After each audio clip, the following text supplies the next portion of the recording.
আজ আলোচনা করব এই বিশেষ চিহ্নটি নিয়ে। প্রয়োজন হলে আলোচনাটি শুনতে পারেন। প্রথমেই দেখুন, আমি নজরুল ইসলামের লেখা একটি বিখ্যাত গানের প্রথম লাইন লিখে রেখেছি, চল চল চল।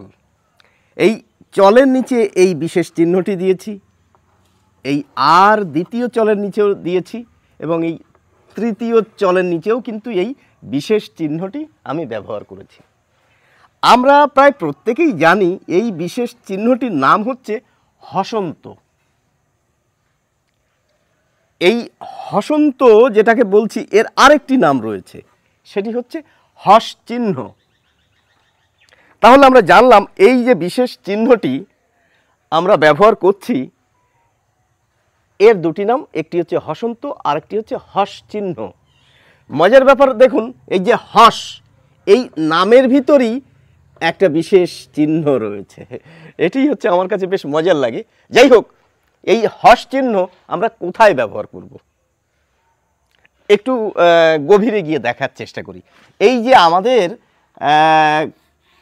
ব্যঞ্জন বর্ণ রয়েছে, ক, খ, গ, ঘ, এগুলি না একা একা উচ্চারিত হতে পারে না, আমরা এটি সকলেই জানি। তাহলে এই যে ক, আমি এটা লিখেছি ক, তা এটি একা একা কেন উচ্চারিত হতে পারে না? আসলে ব্যঞ্জন বর্ণগুলি উচ্চারণকালে স্বরবর্ণের সাহায্য নেয়। যখনই আমি বলছি ক, দেখবেন শেষে একটি অ আসছে। এখন বলতেই পারি, তাহলে এই কটি না শুদ্ধ ব্যঞ্জন নয়, এর সঙ্গে স্বরধ্বনিও মিশে রয়েছে। এখন ওই স্বরধ্বনিটাকে যদি বের করে দেওয়া হয়, তাহলে যেটুকু থাকবে সেটিকে প্রকাশ করার জন্য আমরা এই হস চিহ্ন ব্যবহার করে থাকি।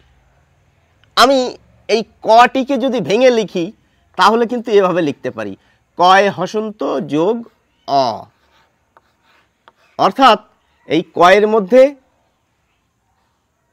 এই হসন্তযুক্ত ক রয়েছে এবং একটি অ রয়েছে। তাহলে আমি যদি এই কয়ের নিচে হসন্ত লিখি, তাহলে কি হয়? এখানে শুদ্ধ ব্যঞ্জন রয়েছে, এর ভিতর কোনো স্বরধ্বনি লুকিয়ে নেই, স্বরবর্ণ লেগে নেই।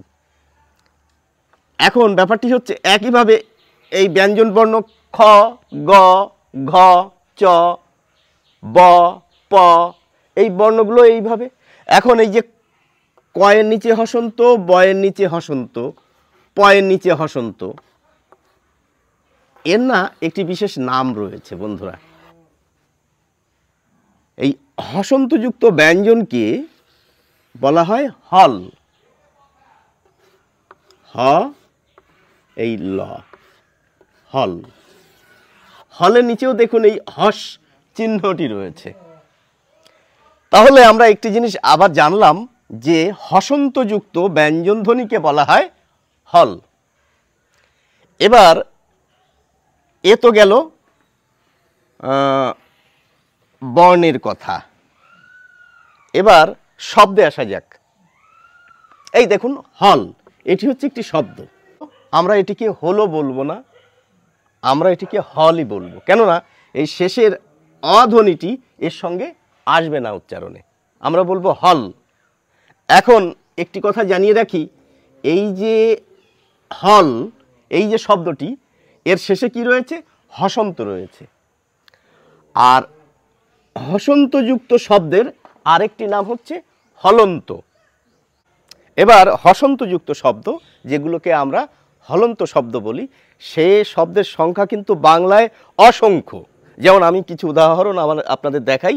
আম, জাম, টক, টাক, ফুল, ফল, গোলাপ, এই যে শব্দগুলি, এর প্রতিটি শব্দের শেষেই কিন্তু আমরা হসন্ত উচ্চারণ করছি। এগুলি হচ্ছে ব্যঞ্জনান্ত শব্দও বলে।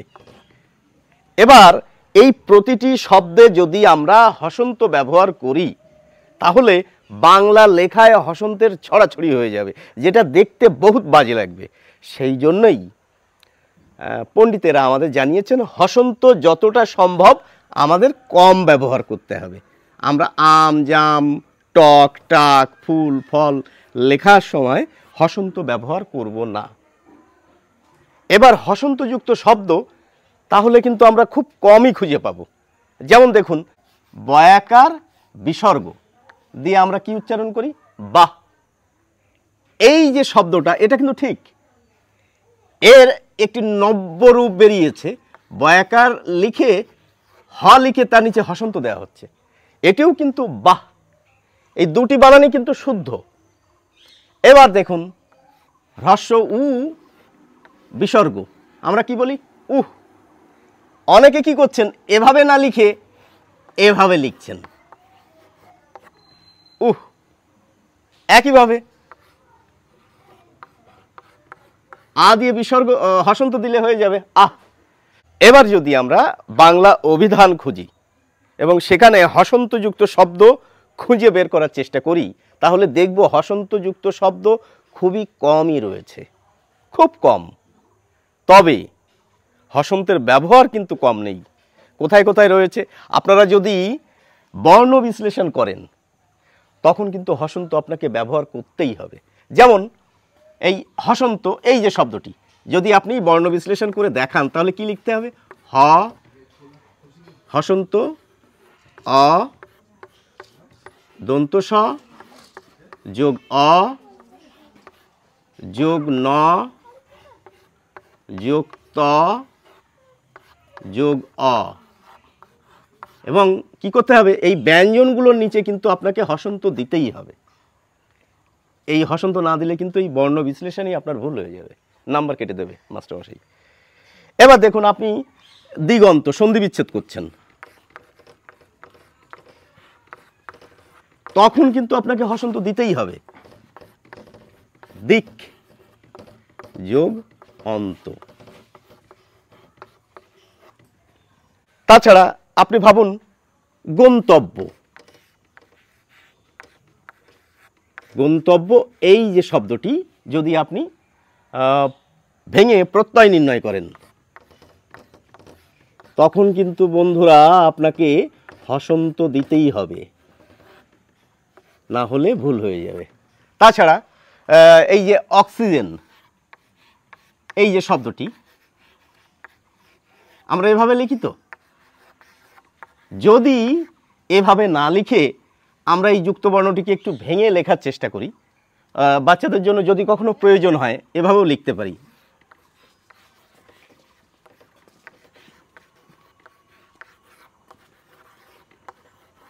এই অক্সিজেন, এই হসন্ত দিয়ে কিন্তু এভাবে লিখতে পারি। এরকম আরও প্রয়োগ আছে, সেগুলি আমরা ব্যাকরণ খুললেই দেখতে পাবো। যাই হোক, সকলকে অসংখ্য ধন্যবাদ এই আলোচনাটি শোনার জন্য। সকলে ভালো থাকবেন।